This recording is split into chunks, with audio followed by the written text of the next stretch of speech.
At FFPC, not all inflation is bad.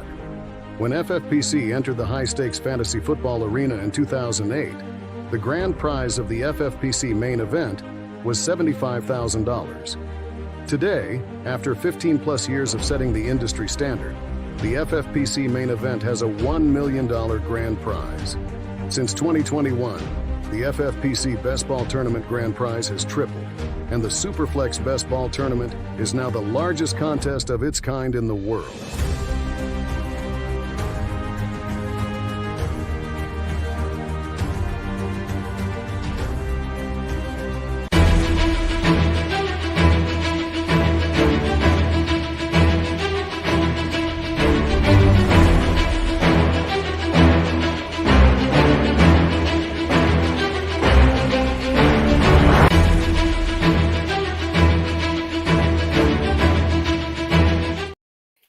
Follow along with the live draft board tonight and watch our pick-by-pick analysis as we call the action from the 2024 FFPC Pros versus Joes Moonshine League number 4. We're going to find out who's winning a 2025 FFPC Main Event squad tonight. We've got a great show for you. Farrell Elliott, Brandon Murchison are joining me here. I'm Eric Balkman. You know me from the HSFF Hour, the HSFF Show, and, of course, the Fantasy Football Players Championship.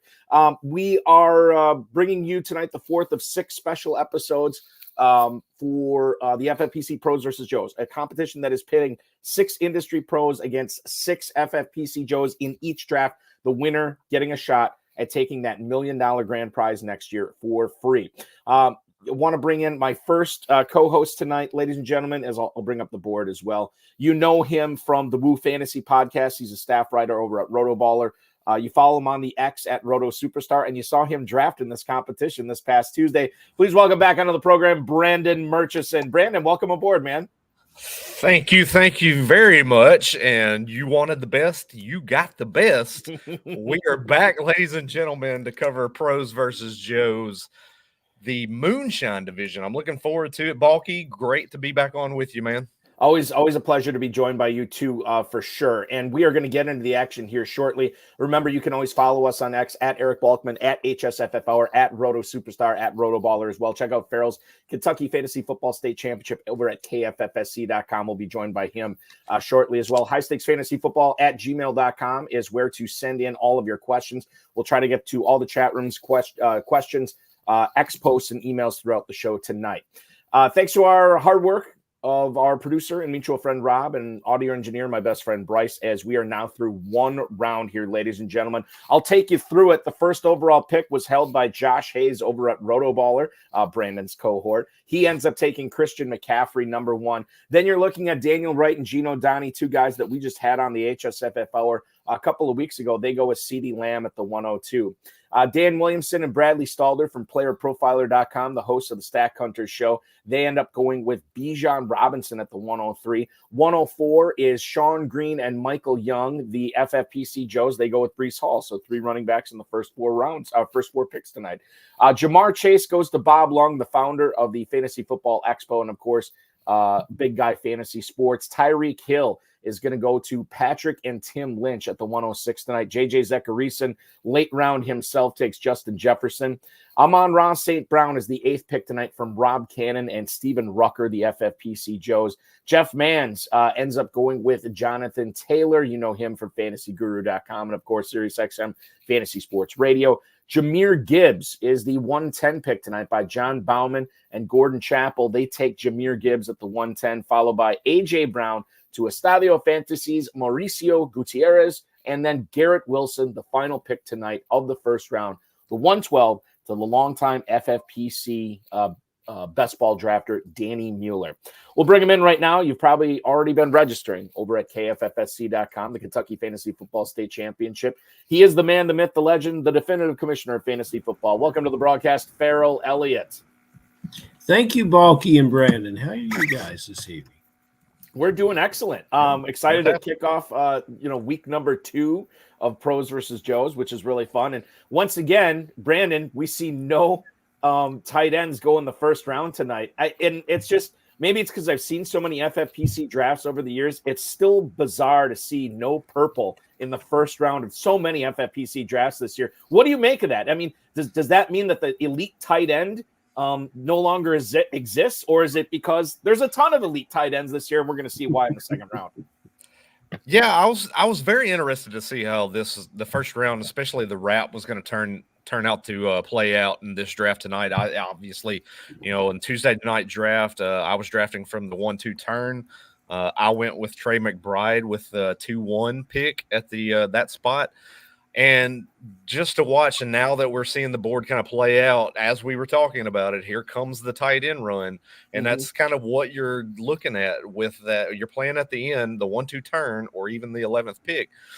You have to kind of really hedge your bet and decide what, playing the scoring format, you want to look, hey, I need to get into these tight ends. These guys are getting that tight end scoring. And you want to be on the front end of a run, like I mentioned on the draft the other night. You want to be on the front end of a run instead of chasing a position that's very, very vital with this scoring format. Isn't that the truth? Because if you're at 11-12 and you don't tight end here, you better get ready to overdraft, or draft him right at value, Evan Ingram. And maybe somebody jumps and takes him before. Now you're looking at Ferguson, and now you're thinking about, does Kittle have a better production in the year? And okay, maybe you wait a little longer here because in this format we're going to end up with 3 tight ends. But nevertheless, it's a long wait to get those purple stickers on the board. We want to mention, too, this is a best ball slim format, 20 rounds, set it and forget it, and there is no prize for second place in this tight end premium scoring.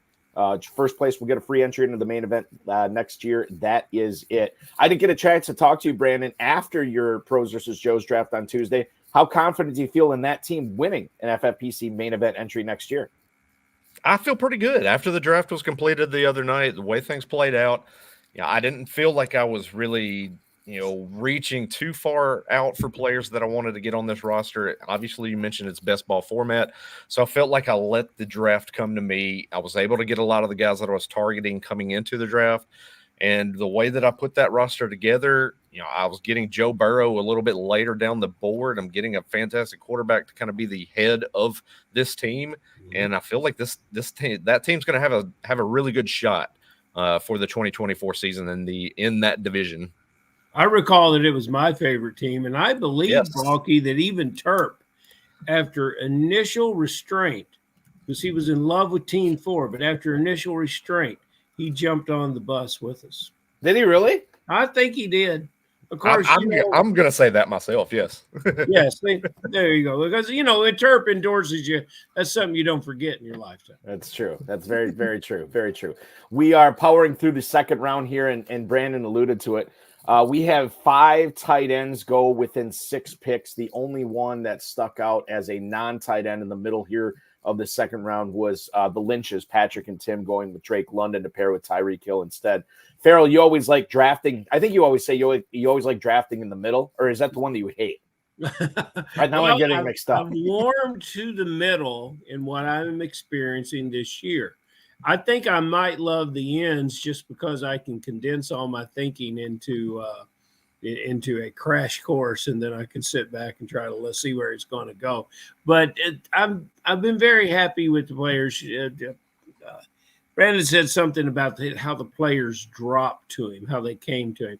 And I've been on both places in the early slow drafts in the main event, both 12 and towards the middle. And I don't necessarily prefer a spot this year. I haven't had any McCaffrey because I sure haven't been number 1, but hopefully that will come before the season's over. We are powering through the second round. I know that some of the guys in the chat talking about Kyle Pitts going in the second here to Bob Lung over from Big Guy Fantasy Sports. ADP of Kyle Pitts is normally 306, but Brandon Bob went up and got his guy here. He pairs Pitts with Chase here at the start, and it's one of those things where, yeah, maybe he makes it to the middle of the third round, but certainly a statement here from Mr. Lung on how much he values Pitts this season. Yeah, Pitts has obviously been the talk of a lot of the fantasy industry over the last few months with the signing of Kirk Cousins to the Atlanta Falcons. We're expecting that finally, good quarterback play is going to bring Kyle Pitts to the forefront at the position in fantasy.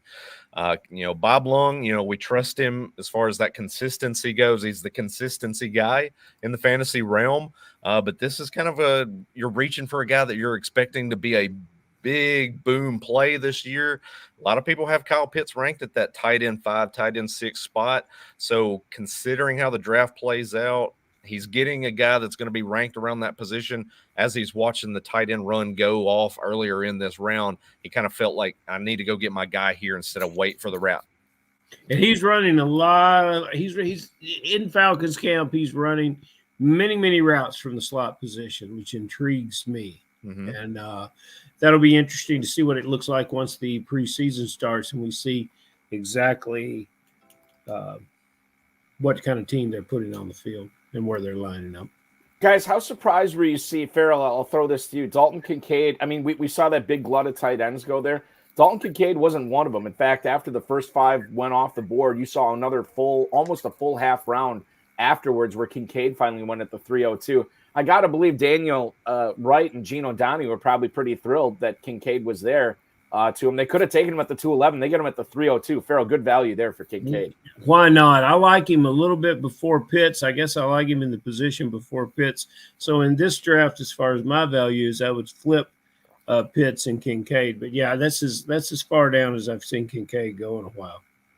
One of the things we always talk about on this show is a lot of the pros are, they're in the fishbowl, so to speak, where, they're producing content and everybody hears it, everybody sees it, everybody reads it. And Henry Muto pointing out here with Josh Hayes at the 212, he said he knew Kyren Williams was going to be the pick there for him because he listens to him every day on Rotoballer Radio on Sirius XM every morning, and he knew Kyren Williams was going to be the pick. Kyren Williams and Christian McCaffrey here. Brandon, that's a pretty strong start. I mean, this is best ball slim, obviously. So these running backs, there's kind of a premium on them up there. But, man, if Kyren Williams stays healthy, what a 1-2 punch that is for Hayes from the 1 spot.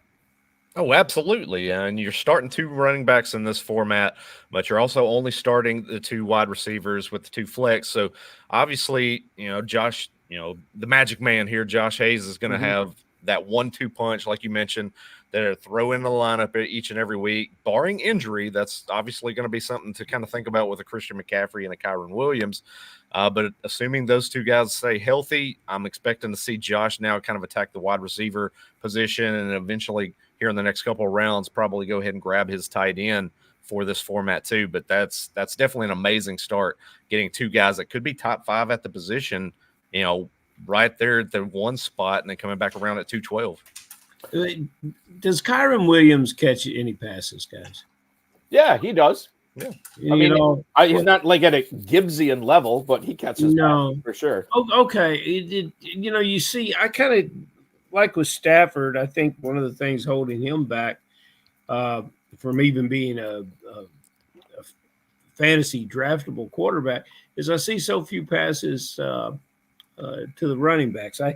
Kyren Williams, I think, is you have to expect him to rush for 1,700 yards to deliver what he did last year in fantasy numbers, and that's a tall order. And he can be a very effective back without getting there. I don't think we're going to see that kind of yardage out of him this year. 1,144 rushing yards last year in 2023 in 12 games. He also, in those 12 games, caught 32 passes as well. So that's where the other yardage came from. Yeah, exactly. He had 200, just over 200 yards there, 15 total touchdowns. It was a banner year for Kyren Williams. Could we see some regression in the mean? I don't know. I think that's certainly a lot of people are betting on it this year. I have been misinformed. And if 1,100 is what we got from him rushing, I think he can hit that again. He's just got to stay healthy. And I know Eric R in the YouTube chat right now saying Kyren is a little brittle for me to take in round 2. Eric R said hello to me. Hello back, Eric R. Okay, there you go. One of the things that we always pay attention to in these pros versus Joes drafts is because some of the pros maybe aren't super familiar with the FFPC and they see how tight ends get the premium scoring. Sometimes they raise up, sometimes they fall down in drafts. We're seeing them raised up tonight. Tight end 7, normally not off the board until the early 4th round. Well, here in the mid 4th round, here in the early 3rd, we see tight end 7 off the board with Evan Ingram. How do I know this? Because I go to fantasymojo.com, at FantasyMojo on the X. Darren Armani, the godfather of the Pros versus Joes challenge. Each and every year he puts this together. And anytime we cite ADP on this show or the HSFF Hour, it's always due to his website, fantasymojo.com. And who better than to be our first guest tonight than the man, the myth, the legend, the Darren Armani. Welcome to the program, my friend. Look at him. Yes. Look at you guys. Yes. There he is. Farrell, I got to tell you, today I drove 300 miles from Pennsylvania so that I could enter into a contest for the KFFC. Mm-hmm. Finally, I was able to legally enter. Well, you got to get that S in there. It's 5 letters, and but either way, you would have had driven that 300 miles. But this is Darren, true. you're good company. So when you're out cruising by yourself, I mean that's a good thing, and it is, and maybe you had some moments of illumination to I did. Thank you for joining the KFFSC. We are thrilled to have you making your appearance here in Louisville this year. Yeah. So people are going to come up to you and say, "Where should I draft this guy, Darren?" You're never going to have a moment's peace the whole time. Yeah, well, it's a little different. It's a little different, but I'll be ready for that. It's going to be a lot of fun. And I know, Darren, you have an exciting announcement coming up. But for anybody, I want to ask you 2 questions before we get to it. Number one, for anybody who is not familiar with FantasyMojo.com, why do they need a subscription? Why do they need to check this out? What are you doing over there that has everybody so thrilled with everything, all the tools that are available? Most of the people are going there for the ADP. It is the most accurate, up to date. We have I have 18 formats of FFPC contests updated daily. So it's kind of the Bible of FFPC ADP. And then of course the other thing is the draft boards. Any draft that's conducted online for the FFPC is immediately available the next day, and we keep them updated as well. Not to mention the historical, going back to like 2009, I think I have every draft online. So it's all at your fingertips there. You want to see who the winners were last year, what their drafts look like. So if you're a hardcore FFPC person, they dive deep into the data. And if you're just fresh, we get a lot of brand new players, subscribers. It puts your finger on the pulse of what's going on right away. You're not guessing when you go into a draft room. You know exactly what to expect. Mm-hmm. We've got all sorts of other tools, but I always tell people, go to the virtual tour on the homepage and you can see what else we have to offer. But it's kind of the complete encyclopedia of FFPC history. I always say, if you're playing in the FFPC, it's invaluable, and definitely make sure that you're subscribing to FantasyMojo.com. Darren, Yep. I'm going to ask you a question I don't really know the answer to, this is why I could never be a lawyer, right? Because I'm asking a question and I don't know how my witness is going to answer it. How did Pros versus Joes and Fantasy Mojo come together to team up on such a great competition every year? Well, it actually started. I used to run something called the Fantasy Network Draft Challenge, which was pre FFPC, but it was the same thing where we mixed industry players against your everyday fantasy players. But then once FFPC launched, I think the second year that FFPC was in existence, it kind of got started on the message boards. And to be honest with you, there's always been this rivalry, because the high stakes players, they have a bit of an ego, and they see the people whose opinions are, I guess, most public out there are considered the experts. And then the FFPC players are like, we're the guys playing, we're the best ones. So basically, since I was an FFPC player, I kind of got my feet in both worlds. So I was like, all right, let's put you guys against you guys, and we're going to mix it up. And every year we're going to see who's better, the people who espouse the knowledge or the hardcore drafters who are in there every day grinding, because they do have a chip on their shoulder, a lot of the Joes. And to be honest with you, a lot of the Joes have taken the step over into the pros world. We've seen that over time. So the scales they're sort of balancing out, but it's been in existence. This is the 16th year, and it's as heated as ever. And how many years in a row have the Joes won this contest? I think it's the last six or seven. Six. It's been a while. Yeah. Wow. Yeah. I just want to throw that out there as a reminder. Yeah, I mean, they do overall. You talk about asking questions you already know the answer to. That was a leading question. So and Brandon too. I think that's because this is your first year with Pros versus Joes. Did you feel any like the intimidation factor going into this? I suppose there's got to be some of it, but at the same time, I mean, you're cranking out rankings, you're cranking out drafts. You know what you're doing. Yeah, no, it's more of a thing. I mean, Mojo there, he knows I've been knocking down his door for the last, feels like 3 or 4 years trying to get into this thing. Finally got in this year, but it's not a nerves thing. I've been involved in and won the Flex Leagues championship a couple of times over the last 5 years. That's run by Jake Seeley. So I know how to do drafts involving, other experts within the industry, but I've been doing high stakes drafting for, it feels like 10 to 12 years myself. So, I've been doing fantasy football all the way since back in 97 is when I started. So I have a lot of years under my belt and a lot of experience. So it's not anything where I feel like you put me in a room, whether they're Joes, so to speak, or whether they're pros that are also in the industry. I never feel a bit of nervousness. I always feel like I'm very prepared and I'm ready to get after it. And now you just mentioned the Joes have won this 6 years in a row. It's time to buck the trend now, baby. We got to knock these guys off. That's what we're here to do. And we shall. I mean, we've been talking about how there's been a lot of impressive drafts from the pros this year, and we'll see what happens at the end of the year. Darren, I've been teasing this long enough.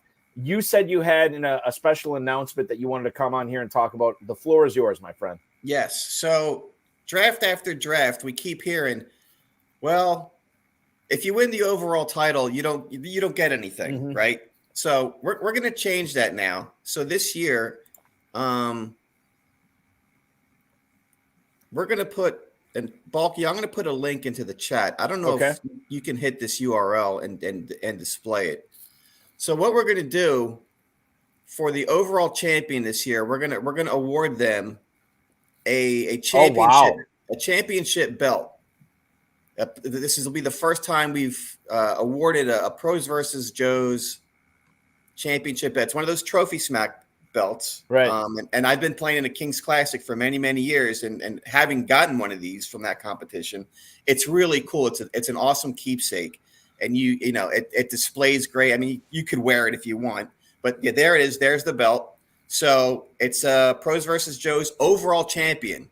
So across the 7 leagues, if you have the highest amount of points as the overall winner, now you're going to get this belt. You got the FFPC logo, you got my logo, and then we'll have each year we'll have the little branding logo for the tournament. So something for people to really aim for now, as opposed to just being totally a confined format. Now it's got a little bit more of a tournament, feel to maybe how you're drafting. Tom Szymanski right now. I would wear that to work. That is fantastic. That is great. What if Tom? I don't know what you do for a living, but what if you're a doctor and your doctor comes in wearing that with a matching lapel pin? I mean, it would be just fantastic to wear to work. Oh yeah, for sure, absolutely.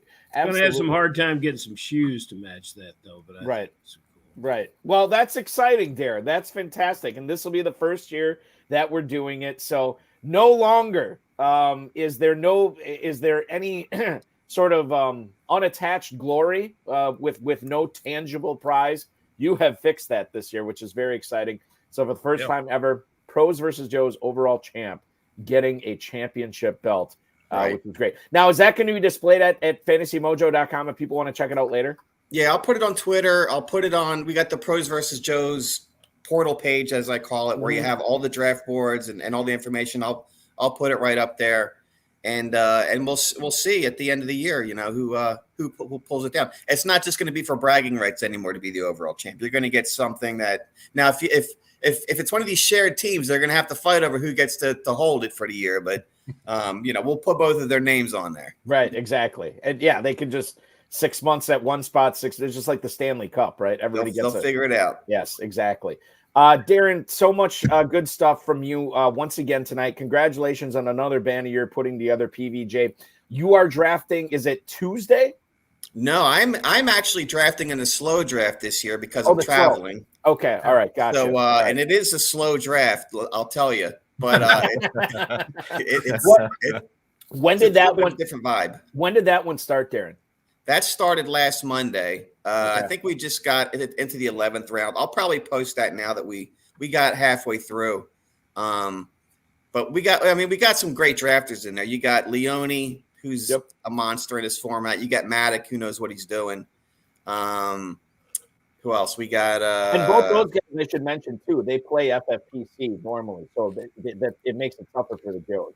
Yeah, those are the pros you got to watch out for. The guys who play the tight end premium format on a more regular basis. A lot of the pros, like they might play like a lot of leagues, but the tight end format kind of catches them off guard, or you see them. They don't have a feel for like those tight end premium when you go for the tight ends. That last draft, I'm still trying to recover from. It was like tight ends were like going extinct. It was crazy. Yeah, so you're welcome. They'll maybe just jump the gun. You're welcome. Merch was all over the tight ends. It made it happen. So Darren, fantasymojo.com at fantasymojo on the X. Awesome announcement about the belt. Good luck in the slow draft. Good luck in drafting season this year. Keep up all your great work, and I will see you in Las Vegas in a few weeks, my friend. All right, guys. We'll talk to you later. That is Darren Armani at Fantasy Mojo on the X. Good to hear from him for sure as we power through round number 4. No, I take that back. We're almost done with round number 5 here, guys. We mentioned the tight ends. We're going. Evan Engram ends up going to Sean Green and Michael Young as the 7th tight end off the board. George Kittle also moves up into the 3rd round tonight. He normally is a pick that goes at the 4-11. He goes at the 3-11. Brandon, wasn't that your draft too, that Kittle went a full round ahead of ADP?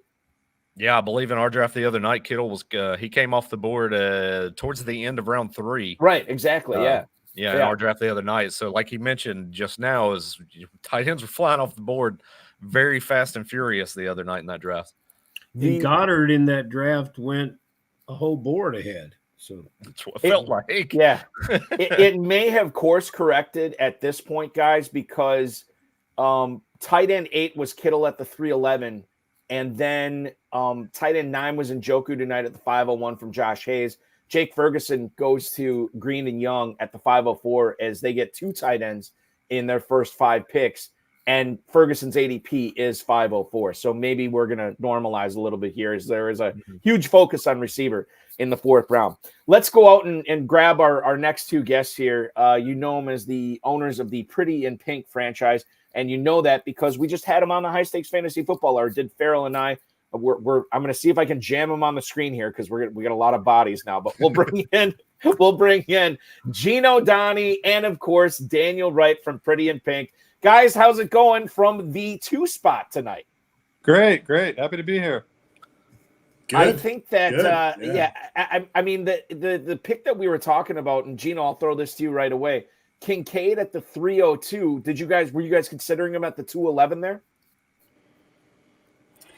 We were, but to be honest, it wasn't a top piece of our strategy to acquire a tight end early. We were happy to sort of see him go, but the value there at the 3-2 is just way too great to let him slide. So we were willing to roll the dice and see if he could come back to us, and he did, and we just had to execute. On a okay, so then in the 2nd round, I'm looking at it right now, and it was Jalen Waddle that you guys ended up taking 211.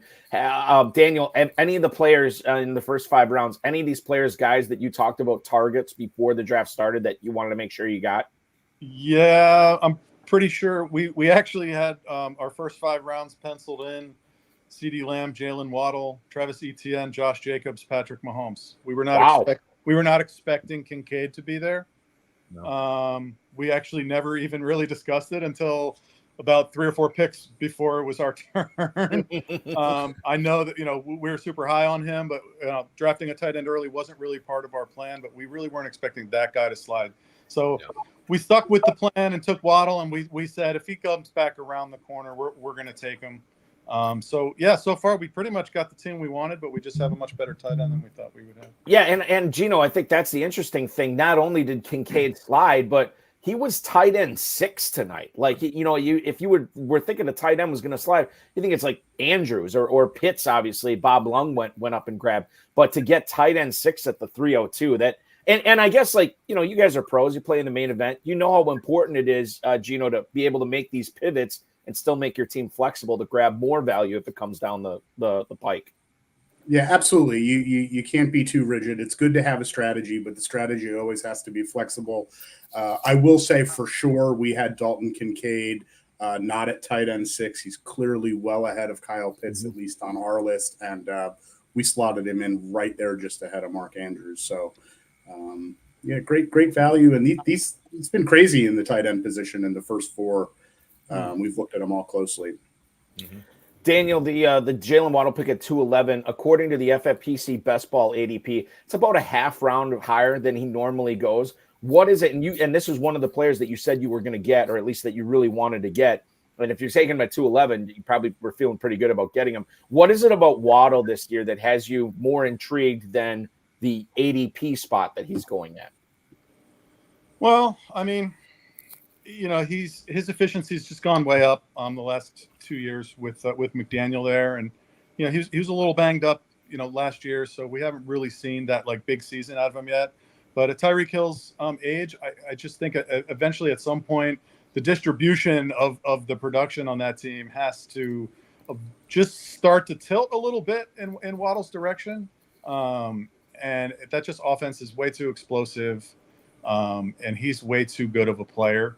I think to be going in the middle of the 3rd round. So that group of receivers that go behind him in the 3rd round there, we just weren't really crazy about any of them.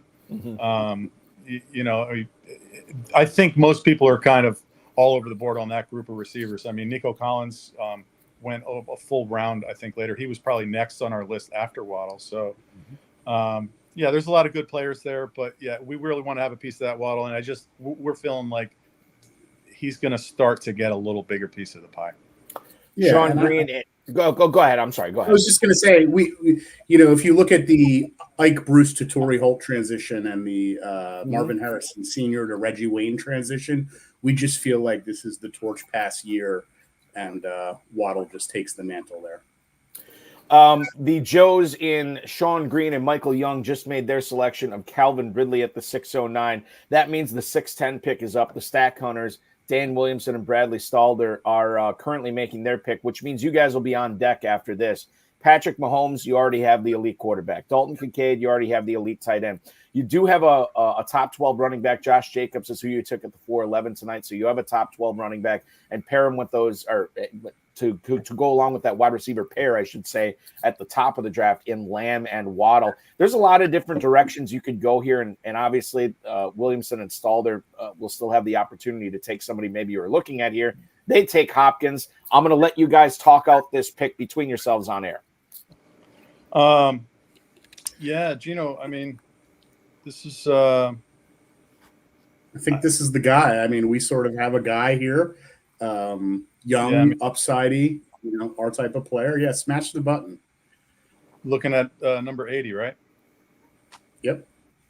I mean, I think 86 is next, but yeah, this is my guy. I mean, you guys heard me talk about him on the show last week.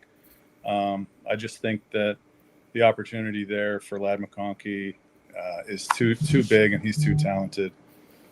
And he joins your team as the 3rd wide receiver on it. The 38th receiver off the board tonight goes to Pretty in Pink. Wright and Donnie take Ladd McConkey here. It finishes off a little bit of a mini run here with receivers in the 6th round as Deontay Johnson goes off the board to Josh Hayes. He also takes Cortland Sutton, and you guys are back on the clock at the 7:02. Oh, yeah, Gino. I think we should probably take another receiver here. I like 86. I like 89. I like 87. 73. I like them all, man. Honestly. I like all those guys. I like 86 the best of the group. All right. Jackson Smith and Jigba. We have our own little side ADP. Right, exactly, yeah. There we go. And if only you could trade down in pros versus Joes, these guys could have still got another player they liked in the mid-7th round. But as it stands, it's Jackson, Smith, and Jigba. You know what I think is interesting about this, Gino, here is you go with McConkey and Smith and Jigba, a freshman and a sophomore who both have a lot of upside here. And because you only can, the only thing you get is if you finish at first place, and then obviously we found out the overall championship, they're kind of good picks to win right here. Right. Yeah. Second is the first loser, right? I want that belt. This is all upside, and we skew young. Kincaid is still a young player as well. Here's what we don't like to do. And there's a lot of pros in here, so we're not saying anything novel, but we don't like to pay for talent that's already been demonstrated if we don't have to. Right. So, I think JSN and you've done so many of these podcasts. I'll just throw this in there. Every time I talk to one of my buddies or some house league guy or whatever, everyone minimizes what he did last year. Everyone thinks it was a 30 catch year. It was a 60+ catch year. He almost commanded 100 targets. So on JSN specifically, I think the perception of what he did last year is for some reason much darker than what he really showed. And we just think with the change at offensive coordinator and just what he did last year, it's just a great place to jump up from. Yeah, I think he was improperly used and kind of limited by the way they called play last year. Yep. And much like Waddle, I think he just starts to get a bigger piece of the pie, and that talent just starts to really, really shine through. And he was talking about that last week too, how excited he is for the new OC and how excited he is about the offense. And he's already living it, right? He's practicing it, so he knows. And I think, part of the reason I think that people think that it was like a 30 catch season, myself included sometimes, because was the expectations, with Smith and Jigba, number one coming into the draft, and then number two being the first receiver picked. There are certain expectations that go with that for fantasy owners, and it just didn't click last year. Maybe it'll click this year. Final question, Daniel, I'll throw this to you. When you are drafting in between two Joes, you got Josh Hayes from Rotoballer, and then you got the Stack Hunters on the other side of you here. Did you feel like you were going to be able to scoop up running back value in the mid rounds and later rounds? Because as of 7 rounds now, you have one running back on your squad.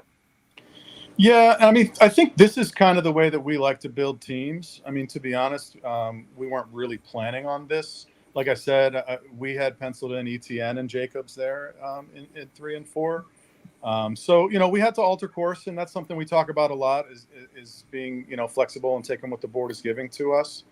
And we are confident in our ability to, build out the rest of that running back core. And you heard Gino talk about this last week. I mean, anybody that looks at any of our teams, I mean, RB2 is rarely a strong suit anyways. So we're comfortable drafting this way. And this is the type of roster construction that we usually look for.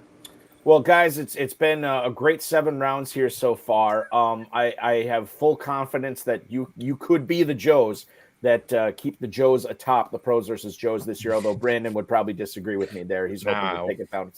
Anyway, so moving on here, guys. Good luck the remainder of this draft. Good luck in the FFPC main event and the rest of the drafting season. Thanks so much for hopping aboard. Cameron.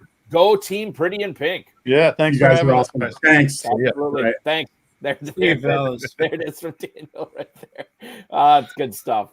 Pretty in Pink franchise, Daniel Wright and Gino Donnie joining us on the program tonight. So one of the things, Farrell, I'll throw this to you. One of the things that's kind of stood out to me, we saw the tight ends go early. We see Sean Green and Michael Young take their second tight end at tight end 10. And since then, only 2 tight ends off the board. We're almost through the 7th round, and we've only had 2 more tight ends taken since one team doubled up. This seems to be a room, Farrell, that's not going to be bullied into thinking that they have to take tight ends here, apparently. There's that bully word. Well, you know what? We've entered another tier of tight ends with Freiermuth and Bowers, and so it might be quiet for a while. Let's talk about something else. Let's talk about quarterbacks. How about Richardson? I'd like to know, Balky, I'd like to know both your guys' opinions on this quarterback. I just drafted him in a main event league. Naturally, there's a huge risk reward for this player. how high in fantasy point scoring could you see Richardson going? Can he break past these wonderful quarterbacks, Allen, Jackson, all with a great story? Mahomes, Hurts. Is this where he's going to be Is this where he's going to be when we get to Planet Hollywood? What's the future for this player in drafts, and what's going to happen this season? What I love about Richardson in a format like this, where first place wins and nobody else wins anything, this is a guy who it is in the realm of possibility where he finishes as quarterback 1 this year, that he finishes ahead of Hurts and Mahomes and Allen, all these guys. Now, a lot of things have to go right in order for him to do that. But I thought what we saw in his limited sample size last year, that this guy, if he's healthy for an entire season, could put up Boffo numbers. And maybe he doesn't, and maybe he gets hurt, and that's what knocks him down a little bit here. But yeah, I think upside is huge for Richardson, who goes tonight to the Stack Hunters at the 703. Brandon, your thoughts on him? I couldn't agree any more than what you just said. Richardson, to me, he's a fantasy game breaker. You know, we saw it, the small sample size last year. He led the league in fantasy points per drop back, which is kind of a key stat you want to look at the position, especially in this type of a format. You're getting 4 points per passing touchdown. Going to put a little bit more of an emphasis to the running quarterbacks, and those guys kind of come up the board a little bit more. Anthony Richardson's a guy, you know, Farrell mentioned it, and you know, if he stays healthy, if he's on the field for 17 games, this is a guy that's going to be pushing for that QB1, QB2 type finish. And, you know, let's not leave out the fact Shane Steichen is a guy that orchestrated a QB1 finish for a Jalen Hurts in Philadelphia before coming over to Indianapolis. And he's installing those same type of mentalities for a guy like Anthony Richardson.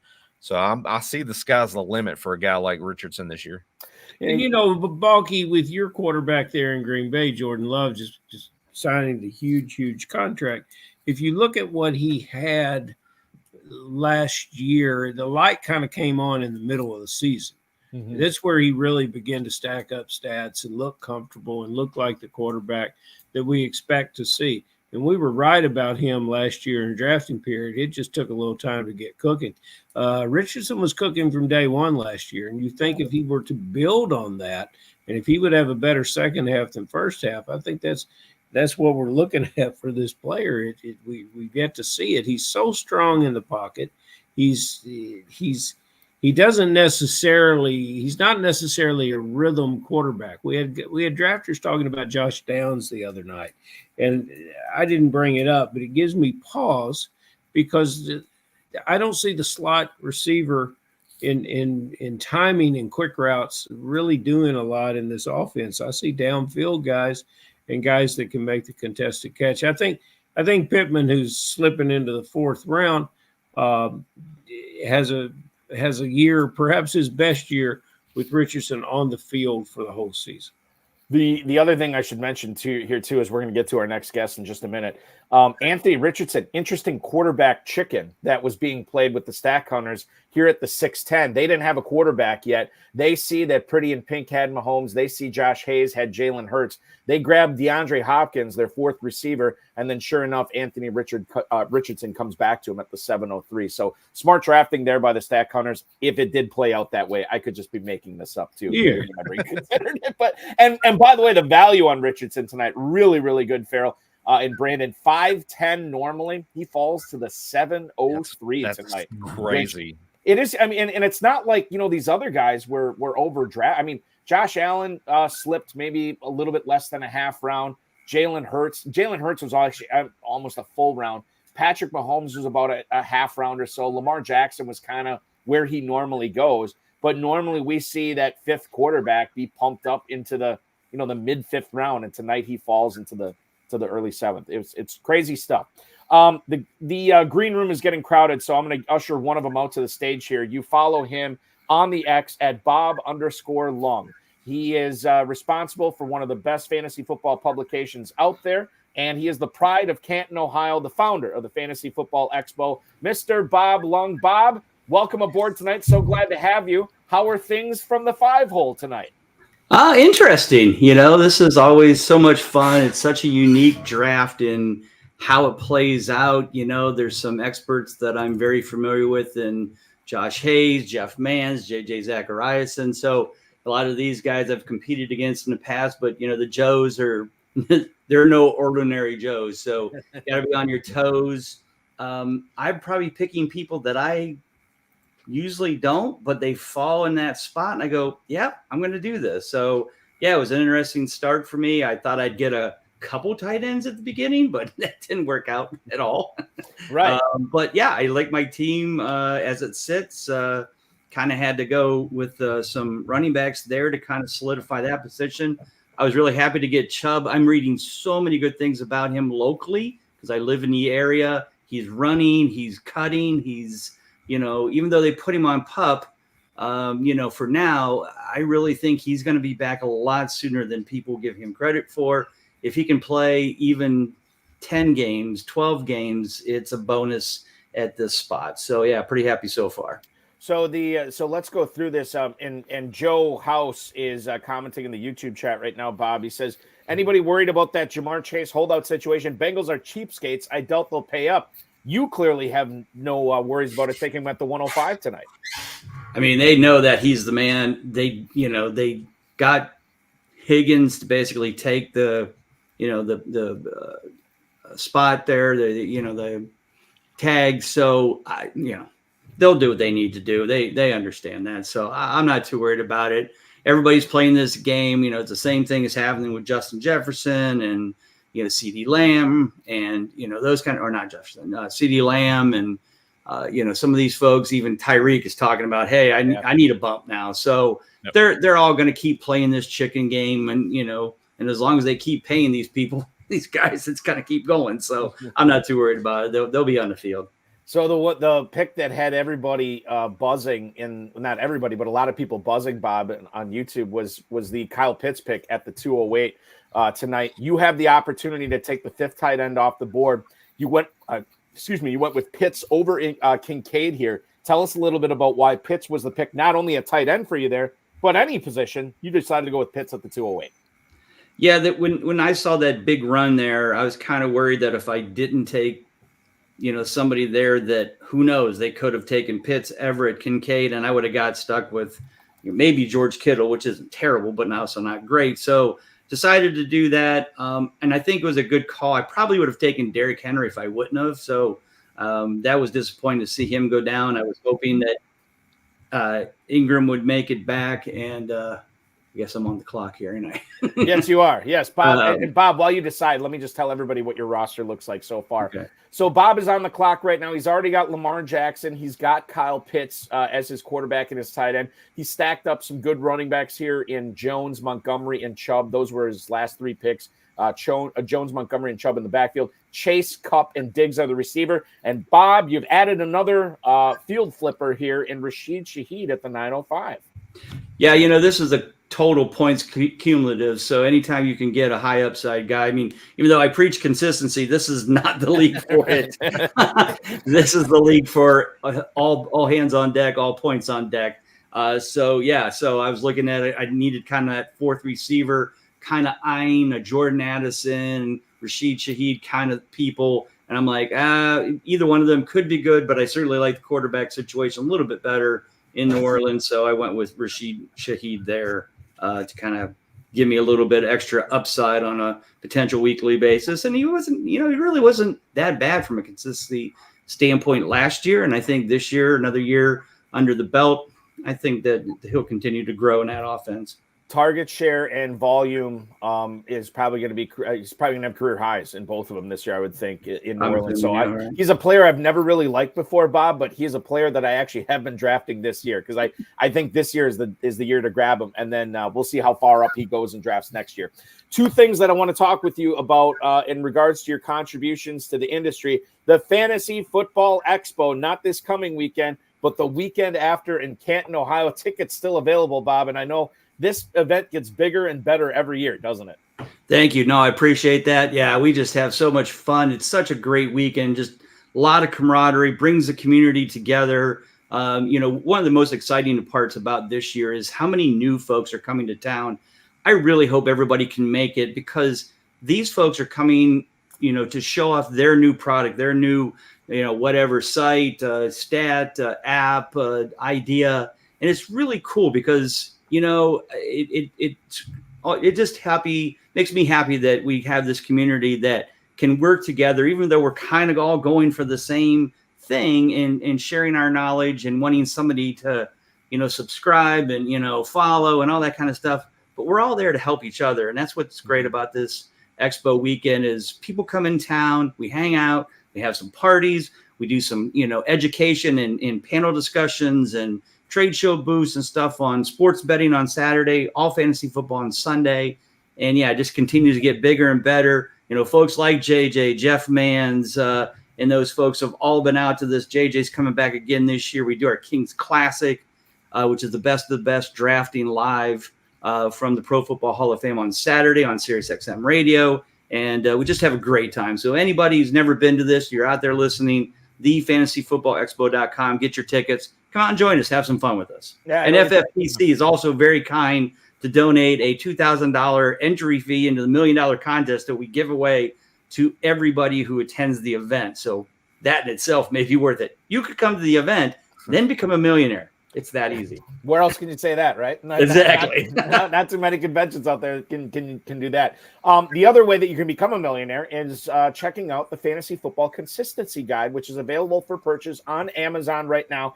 Something that's been nominated for awards. Well, I mean, I don't know, the last 7 years in a row. Yeah, there you go. Yeah, I mean, it's right up there, Bob. And we kind of talked about this on one of the other shows I do. But you kind of talked about like it's a labor of love, but it's something that I think you've honed in on.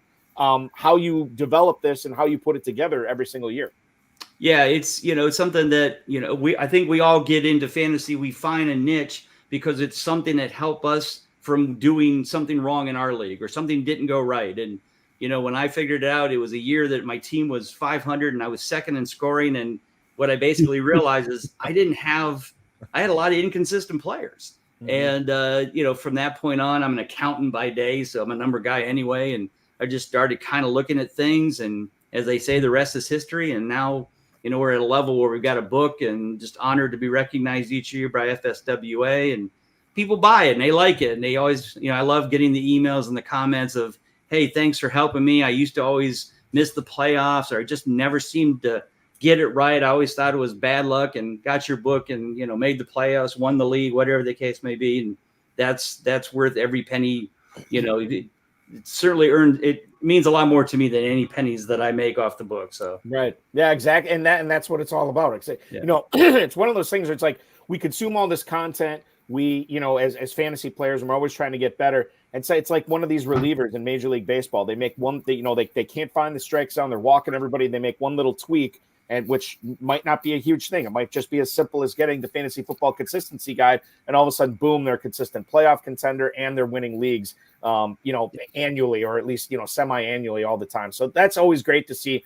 Amazon.com, just search for Fantasy Football Consistency Guide, right, Bob? That's the best way. That's it. Yeah, it's that simple. You'll find it. And if you're an Amazon Prime member, you get it in 2 days. You can get it for next weekend's drafts or whenever they're coming up. So yeah, grab that soon, and always there to help out. Thank you guys again for the Pros versus Joe. Eric, thank you. Gentlemen, Thank you for being here. Just wanted to stop in and say hi, and just thanks again.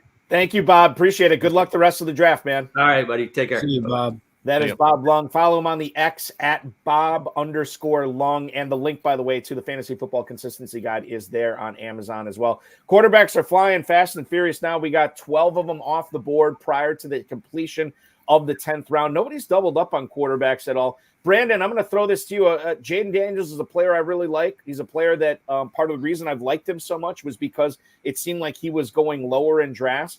I think the secret's out on him. Quarterback 10 here tonight to Mauricio Gutierrez from Estadio Fantasy. And I think he's going to continue climbing here. There's just so many positive vibes coming out about that Washington offense. And Jaden Daniels is helming the whole thing. I think the days of him being a 9th round pick, we might be seeing the end of those. I think he's going to keep going up. Yeah, he's a guy that's going to become a more of a household name as we get through training camp. You mentioned it. A lot of guys like myself, Derek Brown, we've been kind of really pushing the narrative with Jaden Daniels, even going back through the NFL draft process. Both of us had him as our QB1 coming into the NFL draft, and now you're starting to see a lot of people kind of catching up to Jaden Daniels now at this point. He's a guy that's, kind of a lesser degree, almost like a cheaper Anthony Richardson. He's going to provide that rushing utility and give you the points from that side of things, but not to mention the fact that the guy can just absolutely sling the ball around the field, and that's something that's just not talked about very much with Jaden Daniels. And over here, we see Mauricio grabbing him, like you mentioned, in the 9th round, but a more important factor with that, too, is that he does pair him with Terry McLaurin to build that stack there as well. So that's kind of smart drafting, grabbing him, waiting, and as long as he possibly could, to grab Jaden Daniels as his QB1 there. Farrell, the other thing I'm noticing here is we're seeing some quarterbacks being doubled up on now. The duo, the FFPC duo of Cannon and Rucker from the 8 spot tonight end up going with Allen in the 4th. Now they get Jordan Love in the 10th. Bob Lung just took Tua Tagovailoa in the 10th after taking Lamar Jackson in the 5th. But when you're drafting best ball teams, Farrell, is there like a sweet spot for you where, you like to have 2 quarterbacks at X point in the draft, or is that not a rubric that you follow? It's just kind of a free-flowing thing. I want to have 3 quarterbacks, and I'm going to wait. I'm going to wait and get 3 guys. And but tonight's draft, that would have been fantastic for me. Look, I could have had a Stroud and Daniels or Stroud and Love, or it would just be I could have a lot of fun with this. So it's a situation where, I don't like in best ball to give that big draft capital away to that frontline quarterback, because I think 3 is better than anyone's 2. Although, man, this is overkill with Allen and Love, and I see some guys going in front of Love that I just necessarily would not pick in front of him. And maybe I'm trapped into just remembering what the end of the season was. But, Brandon, we come on here, Balky and I, and the message board is full every conversation, and even at the tight end position, about who the guy is going to be with the Packers. And everybody's got their favorite. But what that suggests to me is that team has just fantastic depth at the wide receiver position. And I think this quarterback's going to benefit from that, because there's always going to be someone for him to throw the ball to. And I don't know if I can necessarily say that, if Goff were to lose Samuel or Ayuk, what's going to happen with his season. And same thing about Tua if he loses one of his big guys. Yeah. Jordan Love seems to make all these guys work, and we'll develop one of them as even a bigger star. The Tagovailoa thing is interesting, and I hadn't considered it until you brought this up, Farrell. But, what do the Dolphins have at wideout? They have Hill, who is, I don't want to say old, but he's never been this old before. And I think people would tell you that when you get to the age, what is he, 31 now? When you get to this age, you start to, worry about soft tissue injuries lingering, or maybe being more susceptible to them. And if that happens, who steps in? I mean, Jonnu Smith, Odell Beckham, I don't know. And the fact that I don't know, but I do know they have 3 really talented running backs, you got to wonder what happens to Tagovailoa if one of those guys were to get hurt, either Waddle or Beckham. And that's something that I think maybe is knocking him out of the top 12 spots for quarterbacks right now. But Brandon, you look at Tagovailoa, is it a house of cards there? If there is an injury to one of those difference-making wide receivers, or do you just got to kind of throw caution and win and say, look, I'm trying to take first place in this Pros versus Joes. If he gets hurt, he gets hurt. I still got Lamar Jackson. Yeah, it's a guy that he's kind of your perfect complement QB2, especially in a format like this, a best ball type format. But the thing is with Tagovailoa, and we saw it last year as the season kind of waned down to the latter stages of the year, he really struggled. Once they flipped the calendar over into November, December, got a lot more of those colder weather games. You're playing a lot more playoff eligible defenses. His efficiency metrics really kind of came back a little bit. And then also he struggled once you mentioned like Tyreek Hill, who got banged up towards the end of the year last year. We saw Tagovailoa and the offense really start to sputter. Now, if you look at it from a specific schedule standpoint, that last 6 games, if I'm not mistaken, for the Dolphins this year in 2024 is going to be an absolute gauntlet. And if you're in a situation, especially in redraft, I know we're doing best ball here, but in redraft, he's a guy that you just can't count on as your QB1. Even if you want to wait at the position, he's definitely a guy. He's more valuable in a best ball format like this right here. You can put him in that QB2 spot, play the best weeks. But from a standpoint with his receivers, you mentioned Odell Beckham's there, Tyreek Hill, where to go down. I think a guy that's not really talked about too much that they do have in that depth chart, that's kind of a Tyreek Hill in waiting that can be trained up, is Malik Washington. And he's a guy that's very, very slim, quick, very route precise as well, too. And he's a guy that, if you're looking at a guy on the waiver wire and we get into the season, if they were to get some injuries to come into play there, Washington's a guy to remember. Yeah, he's going to need Tua's going to need Hill to get those 35, 40 touchdowns. And I guess Tua will just never be the apple of fantasy drafters' eye. Did he lead the league in passing yards last year? I mean, he was knocking on the door if he wasn't. 4,700 yards, 4,600 yards.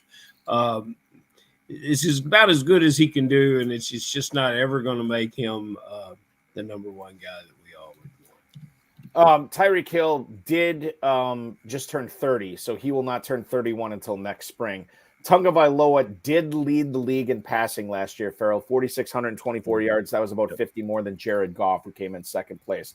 A guy who never comes in second place is our next guest. He is the host of SiriusXM Fantasy Sports Radio, Rotoballer Radio, from 6 a.m. till 7 a.m.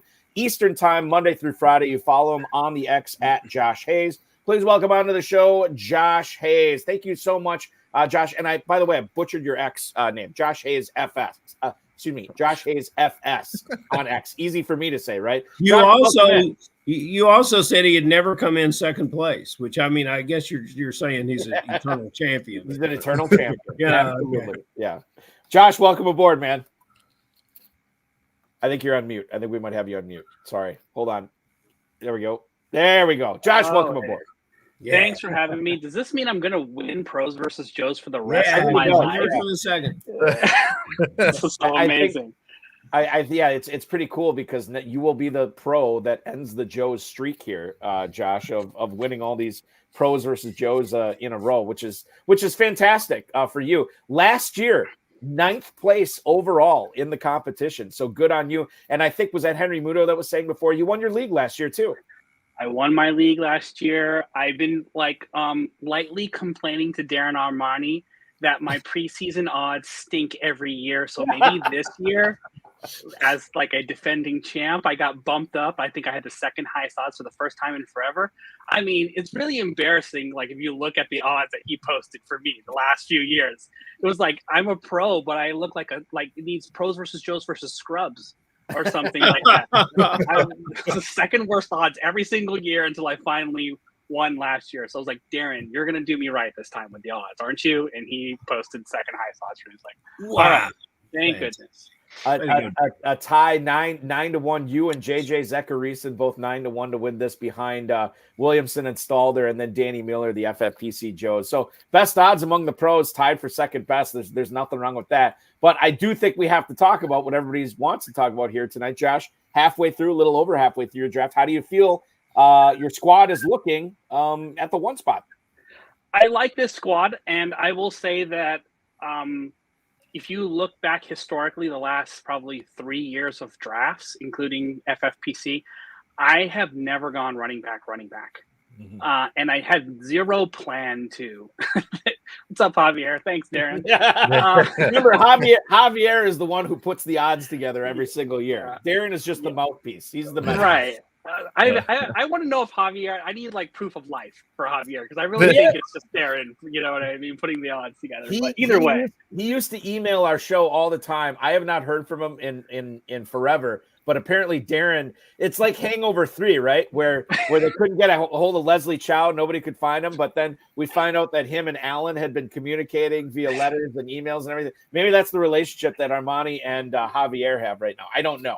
Anything's possible. Anyway, go ahead with your team analysis, Josh. Oh, sure. So, you know what? And Kyren Williams, I think, as some of the listeners mentioned here, I felt like barring injury and not that Breece Hall run that it came down to finish the end of the season, and the offensive line upgrades, the investment that the Jets have, I had Kyren Williams as the number 2 running back going into the offseason. And things changed with Bijan Robinson and getting a new head coach and sort of being anointed as the guy finally. So when I see him fall all the way down to 2.12, I couldn't help myself.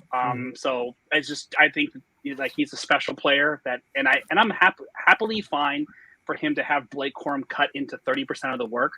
I still trust Sean McVay saying he's going to be the guy. And he was a league winner for me last year. So pairing those two together, I think I'm trying to sort of build a wide receiver core that I still feel good about, because I had every intention of going wide receiver 2, 3. And I saw this tight end run happen, and I really gave a lot of consideration to Dalton Kincaid as well. But I really kind of like sort of taking 3 tight ends who I think can put the pieces together. So I'll end up probably with 3 by the end of the draft. That can put together 4 or 5 good weeks of fantasy where they're a top 5, top 6 scorer. And I think we saw that from David Njoku last year, especially with Joe Flacco. And we saw some good weeks out of Cole Kmet too. Obviously it's a little bit of a risk with Caleb Williams. But overall, I'm pretty happy with the build that I have so far. And I think a Jalen Hurts Brock Purdy combo is pretty exciting for me. That is exciting, and I think it's a fun. You just talked about Njoku too. When you consider, when you saw all those tight ends go off the board in the second round, I think you could make the case that where you are drafting from, Josh, it's fine to not consider a tight end at that spot, but it had to be a focus kind of in the back of your mind early on. Like, look, if I want to get a top 10 tight end, I'm probably going to have to act here at the 4 or 5 turn, which is what you did. Yeah, you could see the urgency there, and I think you guys highlighted it pretty accurately with tight end premium. I was hoping that I could go another round and see if George Kittle slid. He made it halfway through the round and didn't make it back. So after that, I knew that on the 4 or 5 turn, like if I was going to be, it was going to be that or Brock Bowers, and then Brock Bowers was another guy I was thinking actually coming back with in 6, 7. And he goes 4 picks before me as well. So I was definitely going to take them like close to each other, Njoku and Bowers, if I could. So that plan got it spoiled a little bit. But I think the world of Brock Bowers. I think he's going to be an absolute monster, and I won't be shocked if he's a top 5 tight end this year. But yeah, that's probably the one thing that I'm not exactly thrilled about is where my tight end position is. But you can't have a strong team every single where with this amount of experts that are in this many positions, and some awesome Joes that you're competing against as well. Yeah, absolutely. Truer words have never been spoken there. You're going to make a pick here make a couple of picks here at the 12-13 turn. Josh on the clock right now. Just to recap his team heading into this 12-12, you got Jalen Hurts and Brock Purdy as the signal callers. David Njoku and Cole Kmet are the tight ends. Backfield includes McCaffrey, Kyren Williams, Devin Singletary, and then the receivers are Mike Evans, Deontay Johnson, Courtland Sutton, Keon Coleman. And now you've added, you keep the flexibility going here, Josh. Let's talk about Demario Douglas at 12-12. Let's talk about J.K. Dobbins at 13-01, 2 picks after Kamani Vidal goes off the board. Yeah, so I think this is upside territory now that we've gotten past starters. And I always like to say, it's harder to say in best ball because there's so many sharp drafters, and you're really aren't going to get too many gifts in this type of league. But Demario Douglas put some really nice things on tape, and I think it's kind of hidden by the fact that the quarterback play was so bad in New England last year. I think he has a leg up on being the number 1. He's battling rookies essentially, and I know people love to go crazy for Baker and Polk and look at the upside, but Demario Douglas is an absolute burner, and he proved himself by the end of the season to be the best wide receiver on that roster. I think that's still the case. I think he gets some stability with Jacoby Brissett, and if they're ready with Drake May at the quarterback, great. It's a little bit risky, but at the same time I think it's probably a value for, the 12th round. And then J.K. Dobbins, like people are coin flipping as to whether or not he may actually step in and take the job over Gus Edwards. The one thing I will say is that every time J.K. Dobbins has been healthy enough to start and he's been in competition with Gus Edwards, he's always played over Gus Edwards on the depth chart. They've always elevated him that way. So if he gets into camp, and maybe it is a couple weeks before he's ready and they don't unlock him fully, but with Jim Harbaugh drafting Joe Alt, that they're committed to the run, and they really don't want to put as much pressure on Justin Herbert trading away or letting both wide receivers walk out the door as starters last year. So I think there's some good sneaky value with J.K. Dobbins here in round 13. Always good to chop it up with you, Josh. I look forward to doing that again very soon. Until then, we will continue to listen to you on SiriusXM from 6 until 7 Eastern Time, Monday through Friday on SiriusXM Fantasy Sports Channel. Follow you on the X at Josh Hayes FS. Thanks so much for dropping by the show tonight, and I think I'll talk with you on Friday morning. Yeah, we'll see you each and every Friday. Thanks, Bulky. And thanks, March. Good talking with you guys. And Farrell, always great to hear your guys' analysis. Appreciate your time. Thank you. That is Take it easy, Josh. From the one spot tonight. And I think he's put together a strong team. I think, taking us through all of his picks, we're understanding sort of where he's coming from on this. Very on-brand draft for him, as Henry Muto would tell you. And I think if we flip it over to the 12 spot, the other end of where Josh Hayes is, Brandon, this is where you were drafting last week. And I know you commented in the YouTube chat earlier about how you thought Danny Mueller is putting together a strong team here. Somebody else said that there was a lot of picks falling to him early on. Your thoughts on Danny Mueller's team from the 12 spot here? He's putting on an absolute clinic, if I had to say it myself right now. It's just whoever said that in the chat earlier too, it does feel like a lot of these picks are just kind of falling in his lap. I mean, you're getting Travis Etienne at the tail end of the third. We talked to Pretty and Pink earlier. They were thinking about taking him at the 3-2. Yep. If Dalton Kincaid wasn't there, he can wait all the way to the end of the third and get a guy that's going to be a top 5, top 6 at the position as his number 1. But then he's just hammering the wide receiver position with guys that could put up, a lot of these guys could be top 24, if not top, low, floor type top 30 guys at the position at wide receiver. But then he starts dipping into the running backs and he's getting quality, solid running backs. CJ Stroud is his QB1.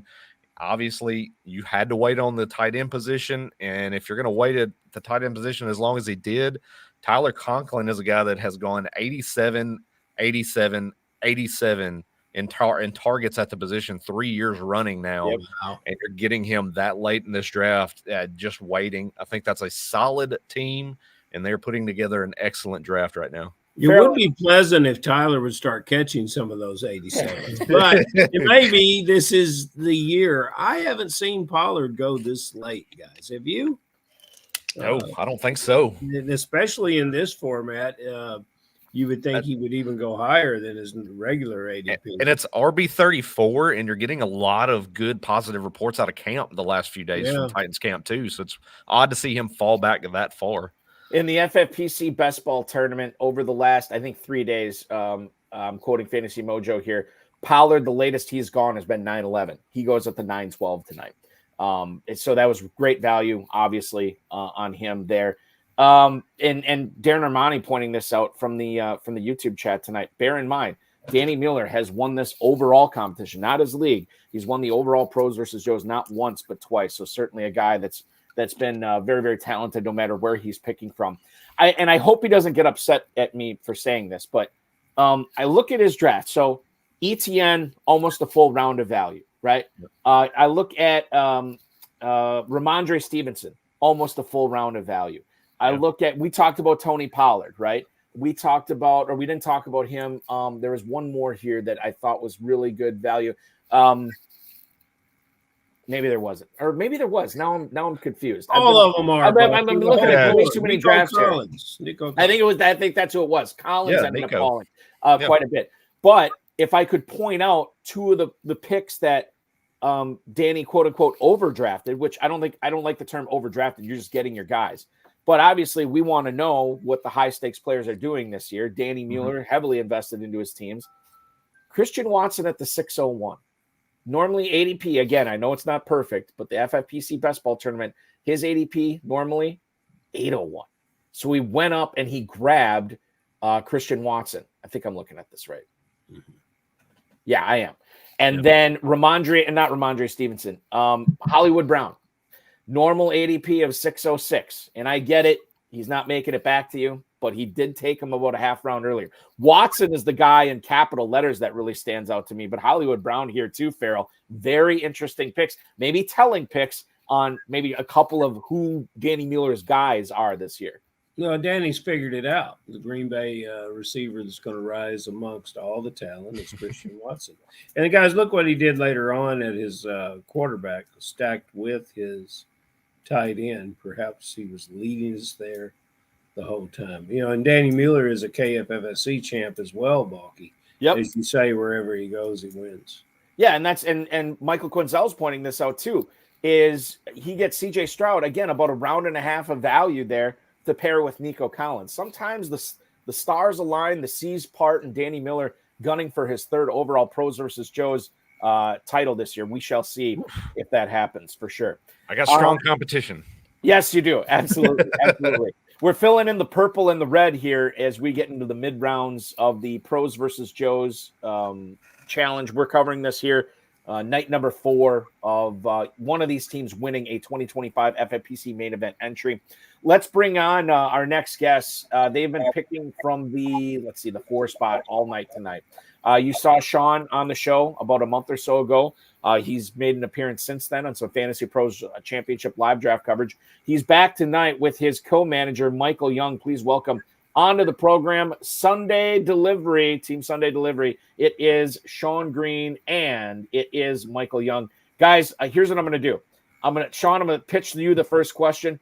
I can't adjust your camera, but maybe you can, just to make sure you're filling in the screen on this one. So, Sean, there you go. That'll work. No, look at that. Even better. Both of them on at the same time. This is fantastic stuff. You guys are television professionals.